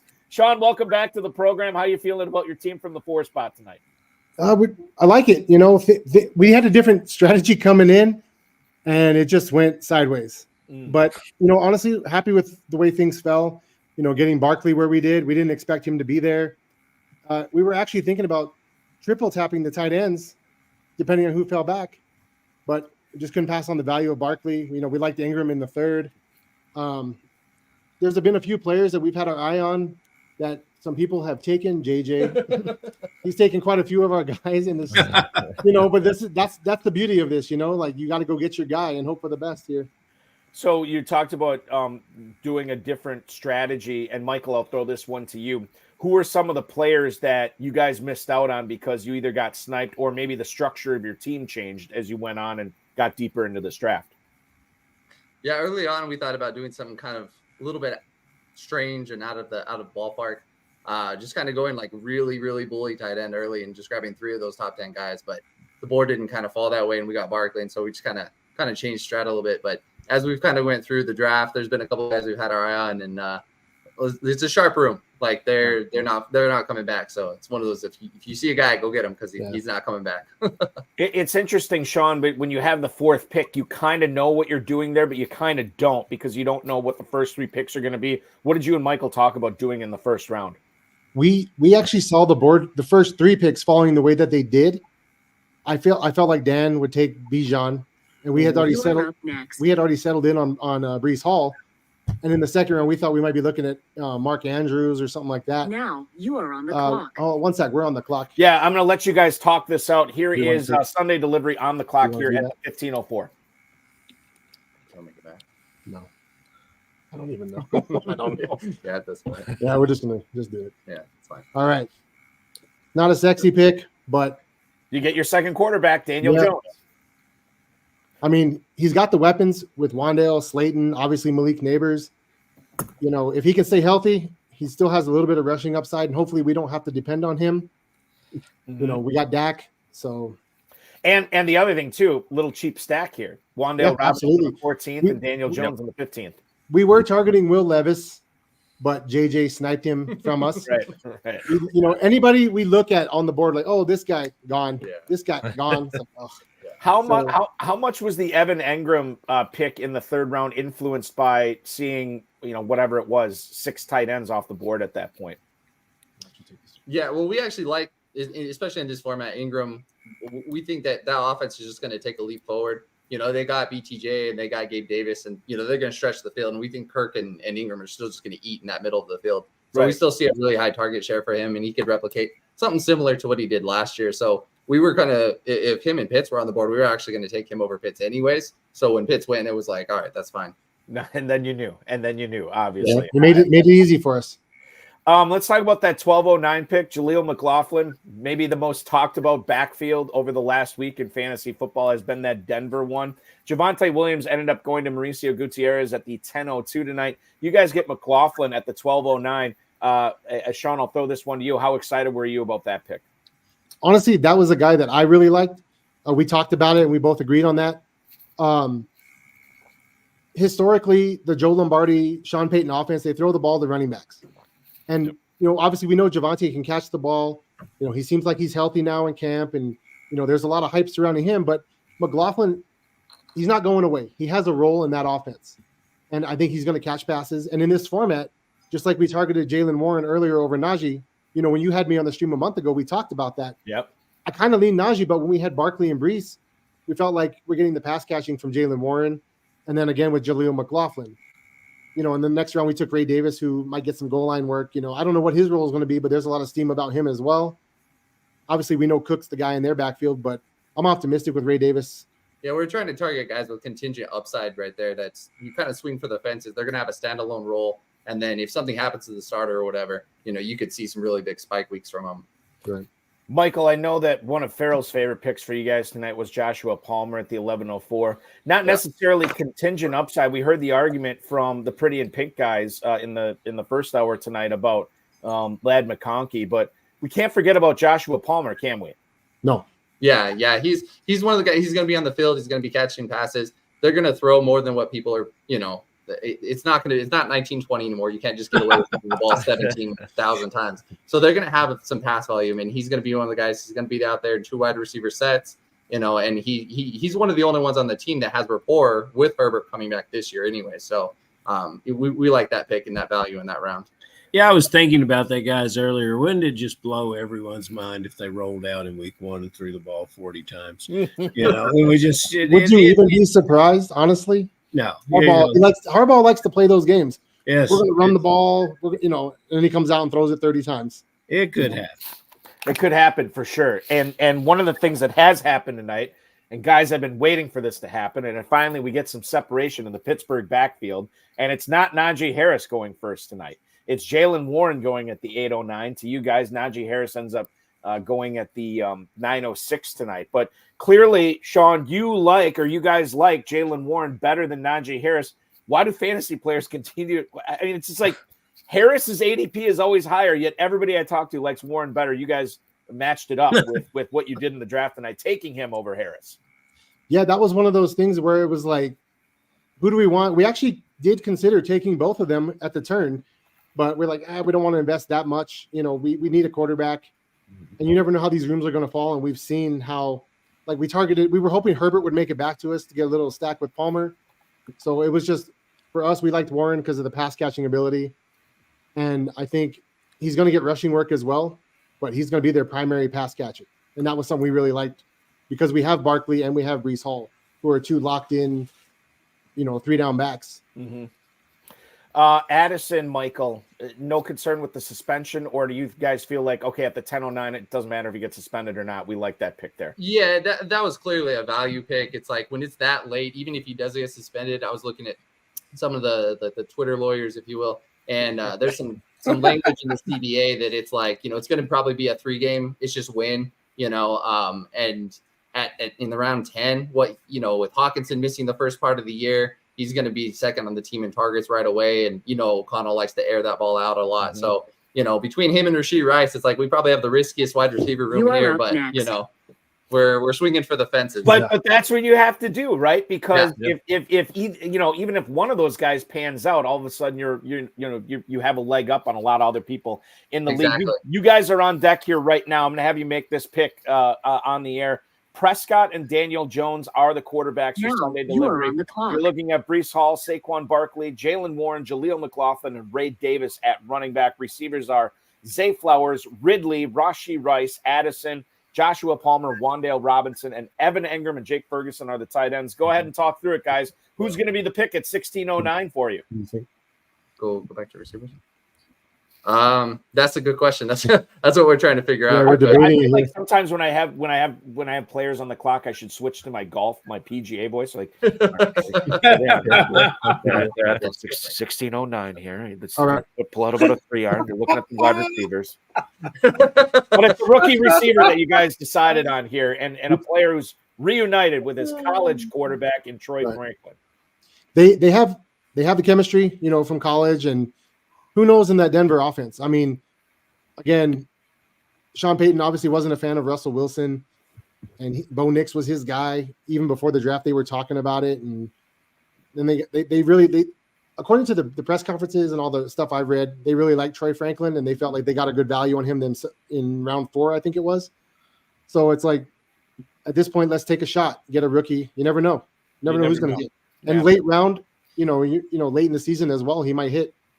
Well, and we don't know with the rest of the room anyways, too, with, Sutton, is he going to stay healthy? How's he going to look from his hold-in type situation? And then you have Mims, who we all liked last year, but everybody but Sean Payton, who drafted him, seemed to believe in him. And it's like, what if Franklin just comes in and he just takes that number 2 role, and Mims is still just kind of like the downfield stretcher kind of guy. So, there's definitely contingent upside here with him as well. Yeah, I mean, he's the poster child for contingent upside. Yeah, absolutely. Sure. The poster child for the $1 million winners, the FFPC main event, Sean Green, Michael Young, perhaps not. We'll find out. Guys, thanks so much for joining us tonight. Good luck the rest of the way in this draft. Good luck in the FFPC main event as well. So good to have you on. Thanks so much. We'll talk to you again soon. Appreciate it. We'll see you guys in Vegas. Thanks, you got it. See you in Vegas. Absolutely. That is Sean Green and Michael Young. By the way, you can follow Sean on the X at _green_1. That's THA_green_1. We are powering, going through the 17th round of the draft right now. And I think that it's oftentimes I like to look back on interesting starts, Brandon, in these drafts to see how these teams are filling in the cracks. I think we haven't talked about the stack hunters tonight too much, Dan Williamson and Bradley Stalder, but you look at their squad, running back right away. Then they start hitting the receivers. What do you make of how they filled in the running back cracks with Lloyd, Chandler, and Herbert now? Well, that's kind of the thing. You have to start. And Allen. Yeah, you have to kind of really start digging into the position a little bit. The longer you wait, especially at the running back position, you're going to get in a position where you're starting to get in guys that are going to be on the other side of a split in the backfield. So it's kind of like upside hunting to a degree there. So you're really more or less, you're hoping that the wide receivers and their tight end that you have in the room there is really kind of helping to propel your team forward. But when you're getting a guy like Marshawn Lloyd, supreme amount of upside there. You don't hear anything but positive reviews coming out of Green Bay in that camp with Marshawn Lloyd and what they're expecting out of him this year. But then Ty Chandler's a guy that's really gotten forgotten about in the Minnesota Vikings backfield. Performed well down the stretch last year. Obviously, they bring in Aaron Jones in free agency, and everyone's expecting that he's going to be the bell cow in the backfield there, but that's strictly not going to be the case with Aaron Jones. Ty Chandler is going to mix in, and Ty Chandler is going to get used, and I think that's a solid pick, especially this late in the 11th round, getting a guy like that. Yeah, I'm with you on the Jones Chandler thing too. I think I'm much more likely to choose Ty Chandler in drafts this year than I am Aaron Jones, just because of the draft capital investment. Farrell, one of the things, and you know this over the years too, one of the things I always look forward to, and this is not a dig on Jeff Mans, it's not. But one of the things I always look forward to is to seeing how his pros versus Joe's team turns out. If there is one pro that has always embodied getting your guys in this format year after year, it's been Jeff Mans. I've been kind of frankly disappointed tonight. We have not seen a whole lot of fireworks from Jeff Mans from the 9 spot tonight. I don't know if it's a case where he's playing ADP a little bit more than he normally does. He is still getting guys overvalued, to a certain point, but none of these where it's like 2 or 3 rounds ahead of where they normally go. It's been a very lucid, very quiet draft from Jeff Mans tonight, but I do think he's put together a pretty solid roster from the 9 spot. Farrell, what do you make of Jeff's team 17 rounds in? Excuse me. See, Brandon, that's what happens when you don't get Ty Chandler on your team. Balky just immediately goes for you. He says there's no Ty Chandler. Balky, it's hard for me to say. I agree with you in some ways. It's like all these guys are good players, but do they make sense to me as a unit? And we had one of the guys earlier say, well, you love your team when the draft's over. Everybody loves their team. No, right. I've drafted some teams that I've absolutely had great disgust for, and they've done better than some that I really, really like. So it's hard. It's just really hard to say within the format of the FFPC. And earlier we talked about, that some of the Joes were not familiar with the FFPC. Well, what the hell are they doing over here? You got to get, that's the first thing. If the guy's running, the guy's never played fantasy football, he's going to say, well, what are the rules? So Right. you got to know the rules. But Jeff Manns knows that, so we'll see. Maybe he'll come on and tell us how great some of these players are. Yeah, I mean, I look at it from the standpoint just like of structure. I mean, he's got 3 tight ends in Kelsey, Schultz, and Hurst. I mean, I think that's really solid. Burrow, Stafford, and Minshew. I can get behind that given on the draft capital that he invested in. And the playmakers at receiver early. Samuel, Neighbors. I mean, Christian Kirk, a guy that I've always liked. No matter what team he's been on, no matter what his quarterback situation is, that's another player. And then obviously Jonathan Taylor kind of has to work out, but because Kamara and Zamir White, I think, come with some question marks. But that's why you're getting him in the 6th round and the 7th round. This Jahan Dotson down here is a player that I believe it should be drafted earlier than we. Yeah, I mean, that goes with the whole the Commanders wave that should be picking everybody up in drafts, and it didn't happen with Dotson tonight as Manns makes a pick here. A guy who just made the pick right before that and who's been drafting next to Jeff Manns tonight is John Bauman. I want to bring him on to the show right now, ladies and gentlemen, from the 10 slot of tonight's draft. It is John Bauman joining the program right now. John Bauman, who's drafting this team with Gordon Chappell. Did I get Gordon's last name right, John? Is it Chappell? Yeah, you did. Okay, good. So how do you think about this team as you have 2 picks left in the draft? How has the team come together? Yeah, we're pretty happy with it. Gibbs was kind of a target for us. We kind of knew he was going to be an option for us. We knew we were going to go hero RB. Laporta kind of just fell to us. We weren't really thinking he was going to be there for us. So once we took Laporta, we kind of all were in on getting Golf late. It's going to kind of decide our team right there. So we started tapping wide receiver, and we liked where the value fell, and we're pretty happy with our start. Yeah, and John, getting back to the Lions, you talk about like that's going to determine how this team goes with Gibbs, Laporta, and Goff. Well, that's a pretty good offense to be in business with. So if it depends upon those 3 guys, that's kind of a good way to do it. Yeah, Gordy's a big Lions fan. I'm a Bears fan, so it was I had to put my personal feelings aside a little bit, but that's what we said. We love golf. Indoor. It's like 14 dome games this year. Right. That first 5-6 weeks of the season, I mean, it looks great. I think the first 4 weeks before the bye, the Lions should be putting up 35 points a game. So we're expecting them to explode in the beginning of the year. So we kind of had to go that way once we took those first 2 picks. So, you being a Bears fan and Gordy being a Lions fan, you guys could kind of broke bread together with the DeAndre Swift pick at 803, somebody that you guys could both get behind, given that he's worn both those colors. How do you feel about the Swift pick as running back 23 tonight on your squad? Yeah, we're pretty happy with it. I think Swift's a guy that's getting under the radar a little bit. I don't think he's gonna carry the team, but I expect a lot of dump offs. The Bears are going to be smart with Williams. I think Swift's going to get a lot more run.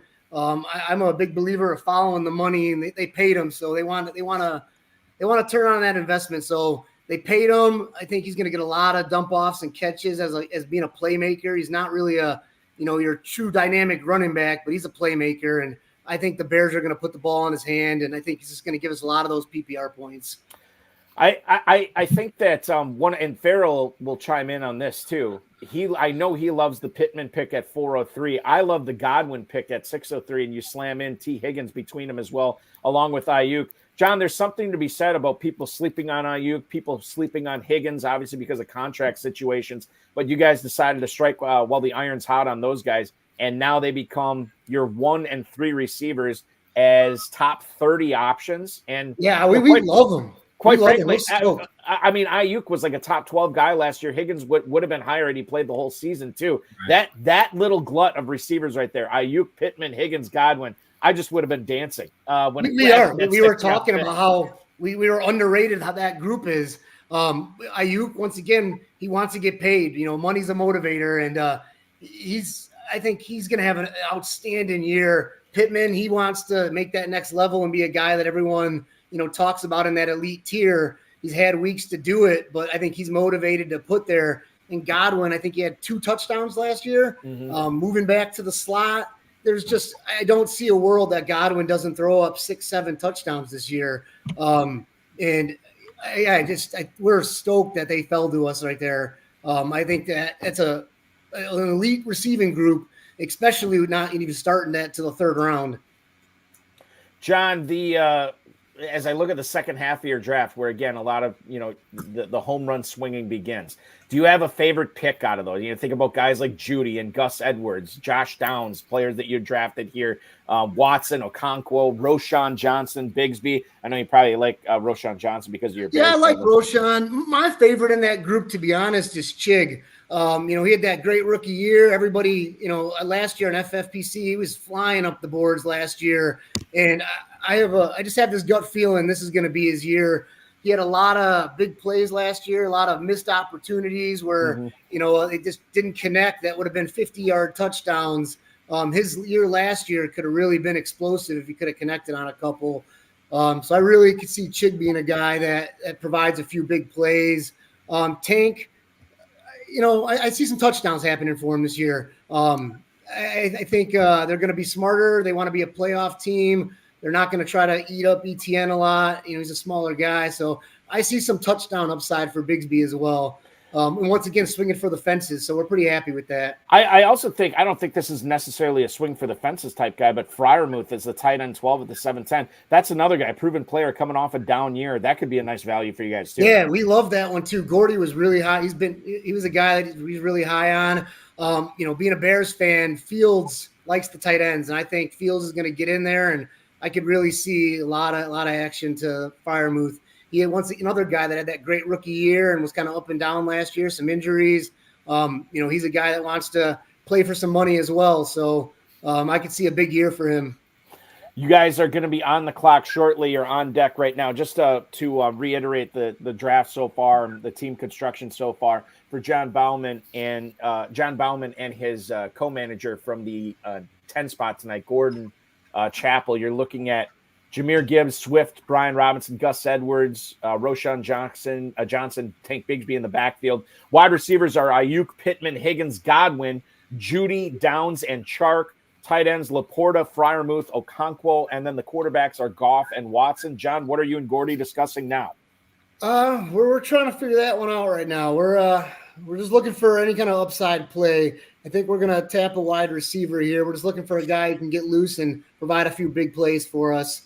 If we have to rely on these guys to win the league, I think we might be in trouble. Right. Yeah, you should never have to rely on it, but oftentimes players will come through and be big time, performers for the squad that can carry you up. But yeah, you're right. You never want to count on them here. So the pick, 10 seconds to go here. The pick at we're going to go Rondell Moore. Rondell Moore. All right. Yeah, I think he's a guy that could, maybe provide a big play or two. A guy who's been providing big plays for us this entire interview, John Bauman. Very good stuff tonight, my friend.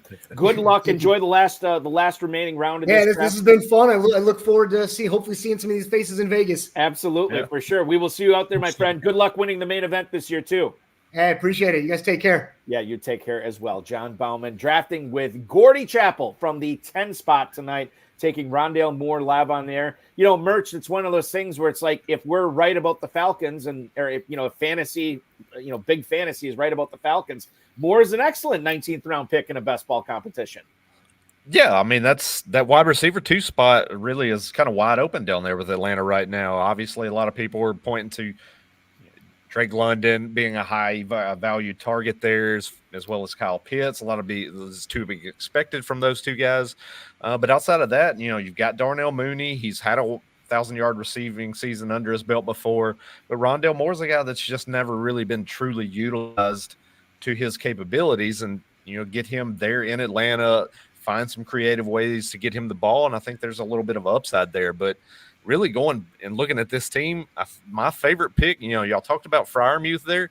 My favorite pick there with this team here is Brian Robinson, running back 33. Mm-hmm. That's an absolute steal of a pick there at that point in the 9th round. I think that's going to be a running back that's going to actually carry his roster more than DeAndre Swift, who he took around earlier. One of the teams we haven't talked about, and I know you guys can't see the whole board right now, but I want to go look at Team 6 here real quick, Patrick and Tim Lynch. because this is another team that started off receiver heavy, right? Their first 4 picks, all receivers. Tyreek Hill, Drake London, DK Metcalf, DJ Moore. Then they get Rashad White, Brock Bowers, Jaden Reed as their 5th receiver before their 2nd running back. And then they pound out Jonathan Brooks, Najee Harris, Jerome Ford, high upside, contingent upside guys, as Michael Young was calling them before.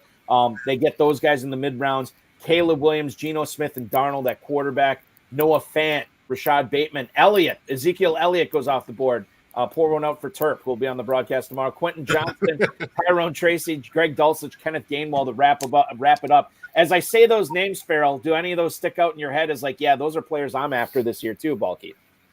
Yeah, and you start going receivers, and you marry into that philosophy, and they look really good, and then you're just consistently playing catch up. If I'm going to start heavy in any one position, it's going to be running backs, and then I'm going to, because I see a lot of receivers down there. This team could be as competitive as any of these others, but they get on a roll. Sometimes I think you get a little carried away with yourself. Did they start with 5 receivers? They started with 4, but they did take their 5th receiver before their 2nd running back. Yeah, exactly. Yep. And it's just a little bit overkill, guys. But you know what? That's why we play the games. That's why we play the games, indeed. Exactly. Mert, as we're only 2 picks away from being done, is there a player or a pick tonight? I mean, I know you just talked about how you were a big fan of the Brian Robinson pick at running back 33 at the 9-10 tonight. Is there anything else that stood out to you? I mean, I know we were talking about the tight ends that how fast they were going, and Bob Lung really pushed it at the 208 with Kyle Pitts. Anything else that stood out to you from this draft as far as trends or picks go?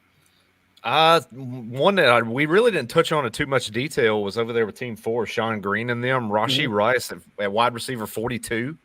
Yeah. That's another situation right now that it's fluid, because I mentioned it on Twitter earlier this week. It's really gotten to the point with Rashee Rice where I'm not expecting to see a suspension levied at this point. It's gotten too close to the season. You're not hearing anything, and the NFL's been really, really kind of prompt as far as their response that they're going to let the legal process play out. And that's that at this point where Rashee Rice is being pushed out until December at the earliest. And at that point, you're playing through the entire season, and you're getting him at wide receiver 42, a guy that even, if you have him on the field for 15, 16 games, he's likely to put up top 24 numbers at the wide receiver position, and you're getting him that late after starting off a little heavier at other positions.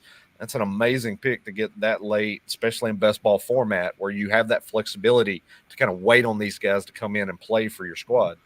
And Michael Young was talking about that too with Rice and Addison. If those guys don't get suspended, boom, that's already built-in value right there.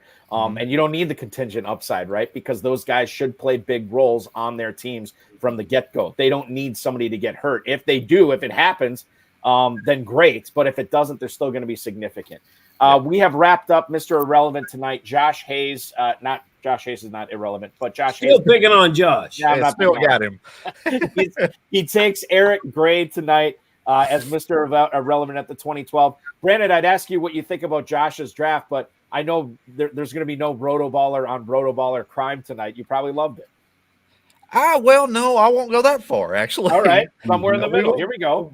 A little bit in the middle there. I didn't really get a chance to talk to him too much while we had him on earlier, but obviously he mentioned he started off with McCaffrey, Kyren Williams, and it's not really his traditional start, but he felt like he was kind of forced into that because of Kyren Williams falling to him. But because you start off, you're at the end, and you start off running back like that. Looking at his roster and the receivers there, it feels like you're kind of chasing that position at that point. You're behind the curve as far as getting guys, and you're going to have to reach to fill that roster spot. And I think that's what he kind of had to do in certain spots. He wound up getting some decent value. Cortland Sutton a little bit further on down the board. Demario Pop Douglas, is a guy that I got in my draft the other night from the other end of the board, who's I do like there as well. But outside of that, it's a little bit top heavy at that position.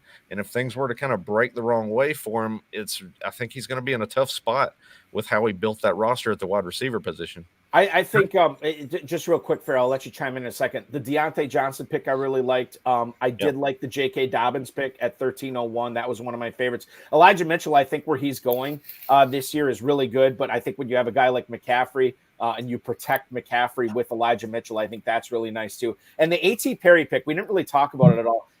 I do like Shaheed, but A.T. Perry in the 17th round, just to see what happens, again, in a contest where only first place gets paid off, I like that pick as well. Farrell, you were going to say something. I'm sorry. I finally got a Raider in pick number 19 with Lobby. And that's, there's been good reports about this one. I think he came on the show after the Dobbins pick. We jinxed him a little bit, threw a pall of disgust over his draft. He did get Mitchell. I'm not much of a Carr fan.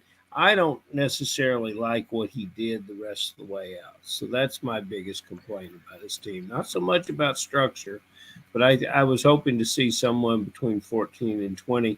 Maybe it is Dylan Law, but I'm not sure I like this team. That's his guy. He's a very big Dylan Law guy. Yeah. Well, and I think the Raiders are too. It just depends on how they're going to use him. For a player drafted that late with the club, to make the team and contribute is a victory. And sometimes the coaching, we interpret things differently in the fantasy football world and what the coaches are having to say about it sometimes. But yeah, I think he's going to be a very good player. We as not even Americans, just fantasy football worldwide drafters, we love carnage. We love the bloodbath, right? And when you get 6 Joes and 6 pros banging against each other for 20 rounds, things get bloody at the end, right? Like everybody's bruised. Everybody just makes it through at that point. Maybe that happened to Josh. I don't know. Dude finished top 10 overall last year. He won his league. So I think he's going to be just fine. There's a lot of, I think Team 3 had a strong performance tonight. We talked about Danny Mueller, who didn't disappoint us from the 12 spot. He was really good. The biggest disappointment of the night was probably Jeff Manns, and that's might be a good thing because I thought he drafted a really, really good team because he wasn't reaching and getting his guys that he, compared to how he normally does. So I thought there was a strong draft from him as well. A lot of strong drafts in this one tonight, guys, and